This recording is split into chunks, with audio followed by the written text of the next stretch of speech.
खिला दे, हे श्यामा मुझे श्याम खिला दे, हे श्यामा मुझे श्याम लाल की। बोलिए खाटू नरेश की, बोलिए सद्गुरु भगवान की, बोलिए श्रीमद् भागवत महापुराण की जय। जय श्री राधे, जय जय श्री राधे, जय जय श्री राधे श्याम। जगत से किया किनारा, तुमने अपनी विद्या का दुरुपयोग किया है। अगर राजा परीक्षित से ऐसी गलती हो भी गई तो इतना बड़ा श्राप देने की आवश्यकता क्या थी? वो ऐसे है तो नहीं, अगर उन्होंने ऐसा कर भी दिया, अनजाने में उनसे कोई भूल हो भी गई, गलती हो भी गई, तो तुमने इतना बड़ा श्राप दे दिया राजा परीक्षित को। शमीक ऋषि ने कुछ अपने शिष्यों को बुलाया और कहा कि जाओ राजा परीक्षित के पास और जाकर के उनसे कहो कि उन्हें ब्राह्मण श्राप हुआ है, आज से 7वें दिन तक छक्के डसने से उनकी मृत्यु हो जाएगी, यदि कोई भी मुक्ति का उपाय कर सके तो कर ले। आज शिष्य ने जाकर के कहा। अब इधर से राजा परीक्षित जब अपने महल में आए, अब जैसे वो जरासंध का मुकुट उन्होंने अपने मस्तक से नीचे उतारा तो सब कुछ याद आने लगा। सोचने लगे मुझसे बहुत बड़ी गलती हो गई, बहुत बड़ी भूल हो गई, क्योंकि मैंने एक संत का अपमान कर दिया, एक ब्राह्मण का अपमान कर दिया। किसे कहते हैं ब्राह्मण? ब्राह्मण किसे कहते हैं? ब्राह्मण नहीं होता, इस शास्त्र उठा के आप स्वयं देख सकते हैं। ब्राह्मण ज्ञान और कर्म से बनते हैं, जाति से कोई ब्राह्मण नहीं होता। और एक बात और बांध लेना, पंडित होना एक अलग बात है और ब्राह्मण होना एक अलग बात है, दोनों में भिन्नता है। अफसोस हम दोनों को एक समान समझते हैं। नोट करना, डायरी पे तो लिख लेना। कौन कौन? हाँ, एक तो राजा परीक्षित और दूसरा कंस।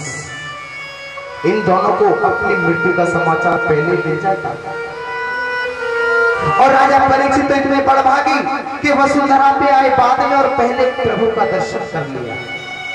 समय व्यतीत तो हुआ, सब कुछ छोड़ करके निकल गए, बस एक ही मन में उपाय है, मुक्ति का उपाय। कैसे उद्धार हो, कैसे मुक्ति हो। लंबी लंबी कतारें लगने लगी, संतों को पता चला, महापुरुषों को पता चला कि राजा परीक्षित को श्राप हुआ है, तक्षक के डसने से आज से 7वें दिन उनकी मृत्यु हो जाएगी।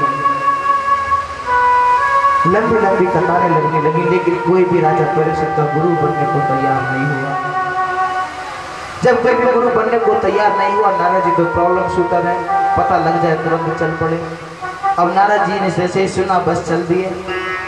नारद जी सोचने लगे कि कोई भी राजा परीक्षित का गुरु बनने को तैयार नहीं है, राजी नहीं। अब देखा तो एक अवधूत आदमी सुखदेव जी रेत में लेट लगा है। बोले बस यही है जो बस राजा परीक्षित को मुक्ति दे सकते। नारद जी ने प्रणाम किया, प्रणाम करते हैं तो हाँ, तो ये क्या बात है कि गुरुदेव आपको पता है कि राजा परीक्षित को ब्राह्मण श्राप हुआ है कि आज से 7वें दिन तक्षक के डसने से उसकी मृत्यु हो जाएगी। आदरणीय सुखदेव जी कहने लगे तो क्या करें? अरे जैसे कोई करेगा वैसे भरेगा, हाँ तुम क्या? अब नारद जी सोचने लगे कि बोले कि गुरुवर मैं आपसे एक प्रश्न करना चाहता हूँ, यदि आपका आदेश हो। हाँ बोले, क्या जानना चाहते हो? मैं आपसे ये जानना चाहता हूँ कि कुआं है और उस कुएं के पास एक आंखों वाला व्यक्ति बैठा है जिसको दिखाई देते थे। अब उसी रास्ते से एक नेत्रहीन व्यक्ति जा रहा है जिसको दिखाई नहीं देता है। वो नेत्रहीन व्यक्ति जा रहा है, यदि वो आंखों वाला व्यक्ति उसका मार्गदर्शन ना करे तो वो नेत्रहीन व्यक्ति कुएं में गिरेगा। बोले हाँ बिल्कुल गिरेगा। भाई जब उसको दिखाई देता है तो उसका मार्गदर्शन करना चाहिए, हा? उसका मार्गदर्शन करना चाहिए। नारद जी बोले बस गुरुवर बस मेरे प्रश्न का जवाब नहीं, बस आदरणीय सुखदेव जी कहने लगे नारद तुम भी बड़े युक्तिबाज हो, तुम नहीं मानोगे, चलो हम चलते हैं। गए। आज आदरणीय सुखदेव जी गए जहां लंबी लंबी कतारें लगी हुई हैं, बड़े बड़े महापुरुष विराजमान हैं, बैठे हुए हैं। पहुंचने के पश्चात मेरी माताओं बहनों भाइयों छोटा सा व्यास मंच बनाया, आसन बिछाया।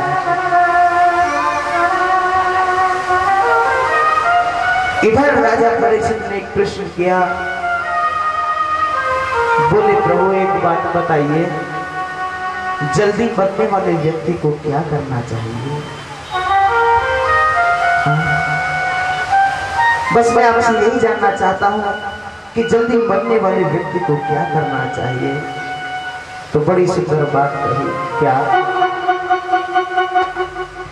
के श्वास श्वास पर कृष्ण भजे, वृथा श्वास जनी खो,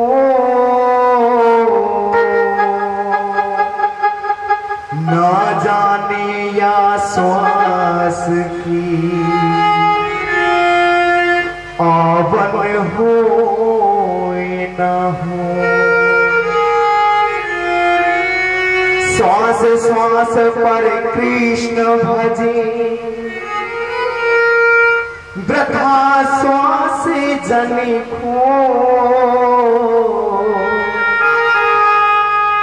ना जाने या श्वास की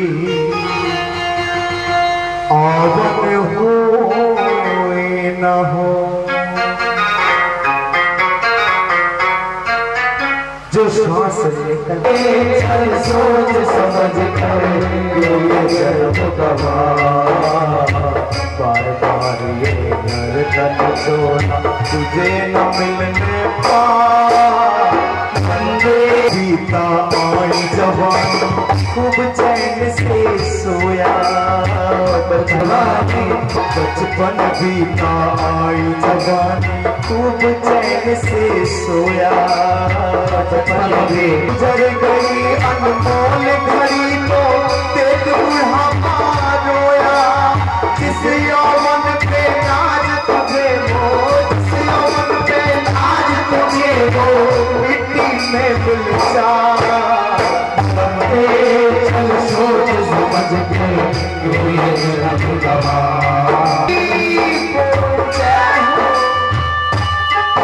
छोटे कपट से जोड़ा तूने अपना माल खजाना, छोटे कपट से मत लोभ में फंस कर प्रभु को ना पहचाना। मुट्ठी बांध के आया जग में, मुट्ठी बांध के आया सराय मुसाफिर छोड़ से है जाना, कोई किसी का नहीं अरे उड़ जाए पिंजरे का पंछी, पिंजरा साथ न जाए। सोच समझ कर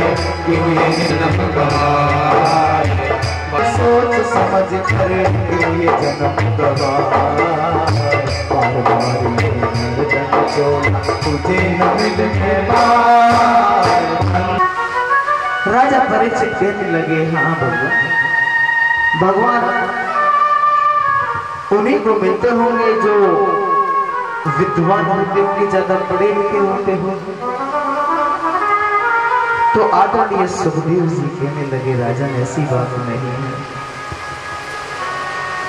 यदि भगवान ये देखते कि तुम कितने विद्वान हो तो गजेंद्र तो अनपढ़ था, कोई कहा बिंद तो वो कह भी नहीं पाया, और गोपाल उसकी रक्षा कर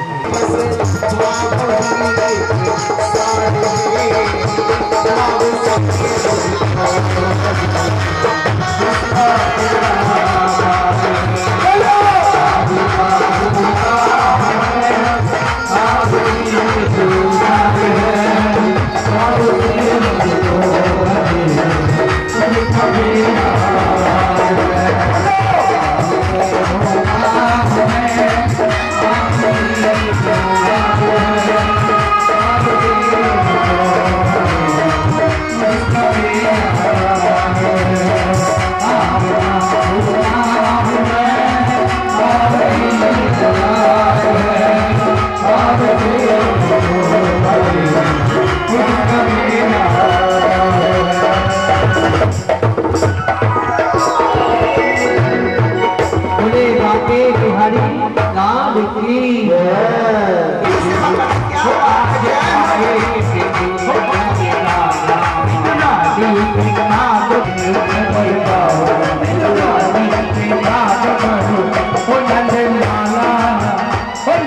लाला गोपाल घनश्याम बिदुरानी के भाग बड़ोरे आज आए मेरे घर खाना बिदुरानी के भाग बड़ोरे।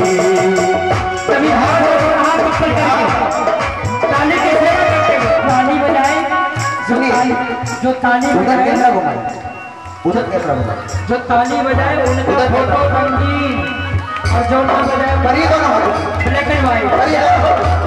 देखा अब ताली बात सेवा करते हुए जय हो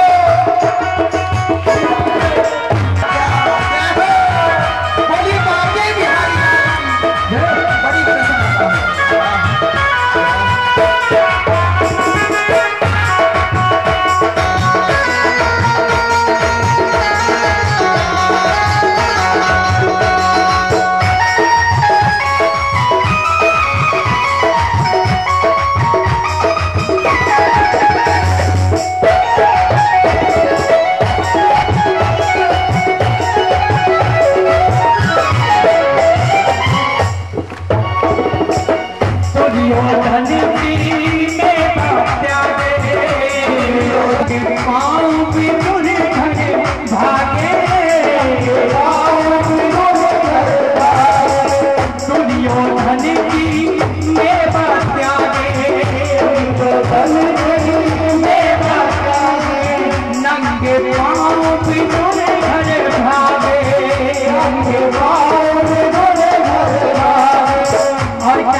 काकी काकी कन्हैया पुकारे काकी काकी कन्हैया बिदुरानी के भाग बड़ोरे आज आए मेरे घर बिदुरानी के भाग बड़ोरे आज आए मेरे घर बिदुरानी के भाग बड़ोरे।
आसन उल्टा बिछाए आसन उल्टा बिछाए बिदुरानी के भाग बड़ोरे आए मेरे घर बिदुरानी के भाग बड़ोरे आज आए मेरे घर बिदुरानी के भाग बड़ोरे आज आए मेरे घर बिदुरानी के भाग बड़ोरे।